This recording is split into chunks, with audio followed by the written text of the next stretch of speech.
हमारे लग्न, हमारे पंचम और हमारे दशम भाव, ये तीनों एक दूसरे के साथ यानी कि एक तीनों के साथ एक यूनिक पैटर्न बनाते हैं। और इस यूनिक पैटर्न में हमारे जीवन की सारी समरी समाई हुई है। लग्न मानसिक प्रवृत्ति का परिचायक है और पंचम भाव उसी प्रवृत्ति पे गहन रूप से कार्य करता है। आप जब तक आपका बच्चा डे 1 से 1 साल का नहीं हो गया है, इस बीच में आप उसको कैसे खिलौने देते हैं, उसके पास कैसी बातें करते हैं, आप खुद क्या करते हैं। जैसे कि अगर आप मैथ पर चर्चा करते हैं तो आपके बच्चे के दिमाग में वो बातें जाती रहेंगी। अगर आप लिटरेचर पर चर्चा करते हैं, ग्रामर पर चर्चा करते हैं, साइंस पर चर्चा करते हैं, वो बातें उसके दिमाग में जाती रहेंगी और वो उसमें स्वाभाविक रूप से बढ़िया करेगा। निगेटिव बातें भी चले जाएंगी, जैसे कि आपका अपने परिवार के बाकी मेंबर्स के साथ कैसा रिश्ता है, कड़वाहट भरा रिश्ता है या कॉर्डियल रिलेशंस हैं, ये बातें भी बच्चा सीखता है और उन्हीं बातों की ओर उसका आकर्षण हो जाता है। कुछ बच्चे टेलीविज़न, स्मार्टफोन या सिनेमा देखते हैं तो स्वाभाविक है कि उसमें, और कुछ बच्चे टॉयज से खेलते हैं, जैसे हवाई जहाज से, कार से, ट्रक से या डॉल्स से। इसी ढंग से वो बड़े होकर के वो या तो स्पोर्ट्समैन बनना चाहते हैं या गेमर बनना चाहते हैं या एक अच्छे स्टूडेंट बनना चाहते हैं, या फिर अगर माता पिता को लड़ते देखा तो लड़ने में पीएचडी करते हैं, या अगर रिलेशनशिप अच्छा है तो क्षमा, दया, प्यार लुटाते हैं सब पर। अगर उनके माता पिता किसी भी गेस्ट के आने पर उनका स्वागत करते थे तो ये भी करेंगे। सवाल उठता है कि उन्होंने देखा क्या था, और जो भी देखा प्रवृत्ति उसी की ओर हो गई और इसी में हमारा लग्न भाव। अब लग्न भाव में जो चीज़ हमें बचपन में आकर्षित करती थी वही चीज़ हमें पंचम भाव में ज़्यादा काम करने के लिए प्रेरित करेगी। हमारा जो 5th हाउस है, 5th हाउस में हम पूरी गहनता और पूरे इंटरेस्ट के साथ, आप जानते हैं कि 5वां भाव जो है विद्या का भी होता है, प्रेम का भी होता है। इसका मतलब है कि जो कुछ भी क्रिएटिव है उसको भी हम तभी करते हैं। जैसे कि एक म्यूजिशियन को ले लीजिए, किसी को तबला बजाना अच्छा लगता है, किसी को गिटार अच्छा लगता है, किसी को पियानो अच्छा लगता है। वो सिर्फ अच्छा नहीं लगता है, वो जब किसी और को पियानो बजाते हुए सुनता है तो वो हिप्नोटाइज हो जाता है, मेस्मराइज्ड हो जाता है। पियानो में उसे बिल्कुल यूफोरिया, मतलब एक अलग लेवल का एडिक्शन, अलग लेवल की दुनिया में वो पहुंच जाता है सुन करके। खुशी, आनंद, ब्लेस, इससे भी पार चला जाता है। तो ये चीज़ें जो हैं 5th हाउस में, वो पियानो बजा रहा है इसलिए नहीं कि सिर्फ उसको अच्छा लगता है, इसलिए कि वो उससे प्यार करता है। एक गिटारिस्ट को गिटार से प्यार है, एक ऑर्गेनिस्ट को ऑर्गेन से प्यार है, एक तबला प्लेयर को तबला से प्यार है। आप जिस फील्ड में भी बहुत अच्छे हैं, उस फील्ड में आप इसलिए अच्छे नहीं हैं कि आपको वो चीज़ स्कूल में सिखाई गई या वो चीज़ आप दूसरों के कहने पे कर रहे हैं इसलिए अच्छे हैं।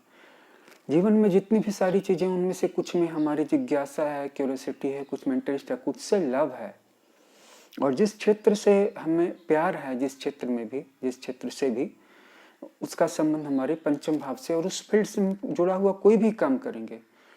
अब किसी का पंचम भाव बता रहा है कि व्यक्ति बहुत आध्यात्मिक है या ईश्वर की भक्ति करने वाला है, तो इस सिचुएशन में भी आप ये मान करके चलिए कि उसका जो पंचम भाव है वो उसको भगवान की भक्ति की ओर ले जाएगा और उसी क्षेत्र में उसकी तरक्की होगी, प्रगति होगी। इसमें कोई भी संदेह नहीं करना चाहिए।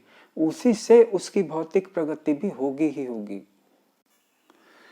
अब आते हैं 10वें भाव पर। अगर किसी तरह से हम अपने लग्न, पंचम और दशम भाव को अलाइंड कर पाएं तो हमारा जो फाइनेंशियल जीवन है, व्यावसायिक लाइफ, वो बहुत अच्छी हो जाएगी। इसके लिए ज़रूरी है कि हम 2 बातों का ख्याल रखें और उन 2 बातों के अंदर में भी 2 बातों का ख्याल रखें। पहली चीज़, हम बहुत सारे ऐसे लोगों को देखते हैं जिनका जीवन व्यावसायिक है, प्योर कॉमर्शियल, प्योर वाणिज्यिक, प्योर प्रोफेशनल, और किसी भी चीज़ से लगाव नहीं है। कोई क्रिएटिव काम, dance, music, singing, jogging, exercising कुछ भी नहीं, मेडिटेशन वगैरह कुछ भी नहीं, वॉकिंग कुछ नहीं, घूमना फिरना कुछ नहीं, सिर्फ पैसे कमाना। और वहीं हम कुछ ऐसे लोगों को देखते हैं जो थोड़ा सा समय क्रिएटिविटी के लिए निकाल लेते हैं। तो थोड़ा सा समय आप क्रिएटिविटी के लिए निकालिए तो आपका पंचम और दसम अलाइंड हो जाएगा। ऐसे भी उनके बीच में एक रिश्ता है, और ये रिश्ता लग्न से ही डिटरमाइन हो चुका होता है। क्यों? क्योंकि पंचम और दसम में से एक त्रिकोण है, एक केंद्र है, और केंद्र और त्रिकोण के बीच में चुंबकीय लगाव पाया जाता है, मतलब उनके स्वामी ग्रहों के बीच में।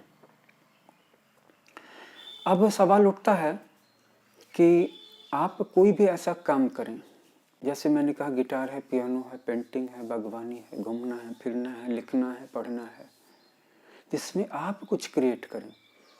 बहुत लोग आजकल क्या कर रहे हैं कि नेटफ्लिक्स पे दूसरों की बनाई हुई वेब सीरीज को देख रहे हैं। मैं ये नहीं कहता कि आप यूट्यूब पे, नेटफ्लिक्स पे, प्राइम वीडियो पे दूसरों की बनाई हुई चीज़ें एकदम आज से नहीं देखें, एकदम बंद कर दें देखने के लिए, ऐसा मैं नहीं कह रहा हूँ। मैं बस ये कह रहा हूँ कि पूरा समय जो लोग दूसरों की ही बनाई हुई मूवीज को देख रहे हैं, उनके जीवन में खुद अपने से काम करने का समय कब मिलेगा?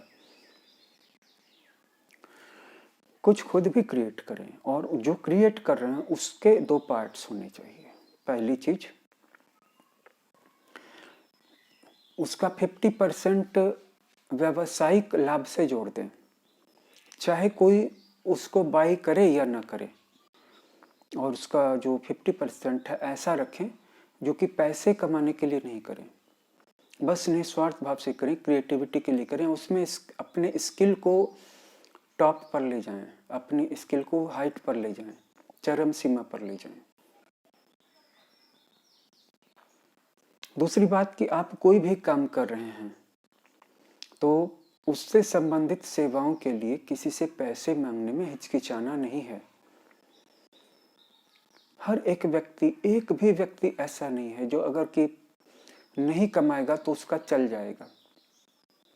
इसलिए आप जो भी काम कर रहे हैं उससे संबंधित सेवाओं के एवज में पैसे मांगने से हिचकिचाहट नहीं होनी चाहिए आपके अंदर में, खुल करके पैसे मांगने चाहिए।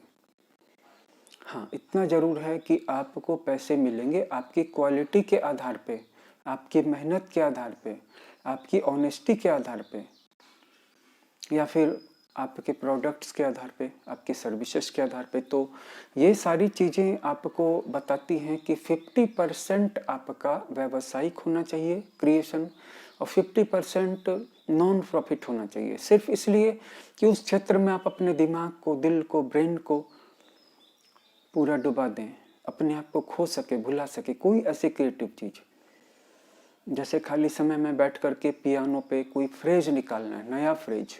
अगर एक बार में बड़ा फ्रेज नहीं निकलता है तो थोड़े थोड़े छोटे छोटे फ्रेजेस को बना करके, आजकल इतने सारे साधन है, वीडियोज है, बना करके उनको सेव कर लीजिए, और इसके बाद फिर आगे चले जाइए, मतलब उनको मिला दीजिए और बड़ा फ्रेज बन जाएगा। राइटिंग कर रहे हैं, पूरी बुक नहीं लिख सकते हैं, एक एक पैसेज लिखिए ना। किसी भी एक स्किल को चलाते रहने से वो बढ़ जाती है, और अगर वो नॉन प्रॉफिट है उसका 50%, तो उसका संबंध ईश्वर से होता है। यहाँ पर यही उपासना है। पंचम भाव भक्ति का भी है, पंचम भाव भक्ति का है, इष्ट का है, नवम भाव ध्यान का है, साधना का है, धार्मिकता का है, रिलीजन का है, और अष्टम भाव स्पिरिचुअलिटी का है, 12वां भाव मोक्ष का है। अब आते हैं 10वें भाव पे। तो 10वें भाव में जो प्योर व्यावसायिक जीवन है, तो बहुत सारे लोग क्या कर रहे हैं कि जो दूसरों के अकाउंट्स में लाखों करोड़ों या अरबों हैं, उनको उठा करके कंधे पे उसका बोझ ढो करके बस अपने अकाउंट में ला कर रखने का काम कर रहे हैं। बहुत अमीर हो गए हैं, वेल्थ अमास कर लिया है, they are only amassing wealth, और hardly 1% of will be used in their life. वे सिर्फ 1% का भी इस्तेमाल नहीं कर पाएंगे अपने पूरे जीवन भर में। तो फिर वो पूरे जीवन क्या कर रहे हैं? वहाँ का पैसा यहाँ और यहाँ का पैसा वहाँ उठा करके रखने का काम कर रहे हैं। उनको पता ही नहीं इतने सारे पैसे का क्या किया जाएगा, बस कर रहे हैं। उनके बाल बच्चों को भी चिंता नहीं है, क्योंकि पापा इतने सारे पैसे कमा के रख ही दे, उनको चिंता ही नहीं। उनके जीवन में कभी भी टफनेस और स्ट्रगल डेवलप होगी ही नहीं। अपने बच्चों के जीवन में हमेशा चैलेंजेज, स्ट्रगल, टेस्ट आपको रखने चाहिए, इंटेंशनली रखने चाहिए। सुविधाएं भी रखनी चाहिए, पैसे भी कमा के रखने चाहिए, लेकिन आराम वाला जीवन नहीं देना चाहिए। आराम वाला जीवन देकर क्या आप उनका अहित कर रहे हैं? आप क्या कर रहे हैं उनके साथ? सिर्फ पैसा जमा नहीं करना है। इस शरीर के अंदर में जो आत्मा है उसका, उसके बाद क्या होगा? आपके शरीर के जीवन के बाद उसका क्या होगा? आपकी आत्मा का, उसको लेकर के कोई एक सिंपल सा ध्यान का स्टेप प्रत्येक दिन करना है, जिससे कि इस भौतिक जीवन का जो भी मिलना था मिल जाए, लेकिन इसके बाद इस आत्मा के जीवन में भी कमी या दरिद्रता न रहे। स्पिरिचुअली रिच बनिए, ध्यान कीजिए। तो वहाँ भी 50-50% हो गया, क्योंकि जो आप ध्यान करेंगे वो कुछ नहीं चाहने के लिए कर रहे हैं, या कम से कम उसका संबंध इस भौतिक जीवन से नहीं है, पैसों से नहीं है, उसका संबंध लाइफ आफ्टर लाइफ से, आपकी आत्मा से है। तो वहाँ भी एक बात के दो छोर हो गए, और उधर पंचम भाव में भी जो क्रिएटिविटी थी उसके दो छोर हो गए, एक है व्यावसायिक का और एक है गैर व्यावसायिक। अगर आप इतना कर लेते हैं तो आपका लग्न, पंचम और दशम ये तीनों इंटर अलाइंड हो जाएंगे, इंटर कनेक्टेड हो जाएंगे। इसके बाद बहुत अच्छा होगा, जो भी होगा जीवन में बहुत अच्छा होगा। इससे अच्छा जीवन और कुछ हो ही नहीं सकता है।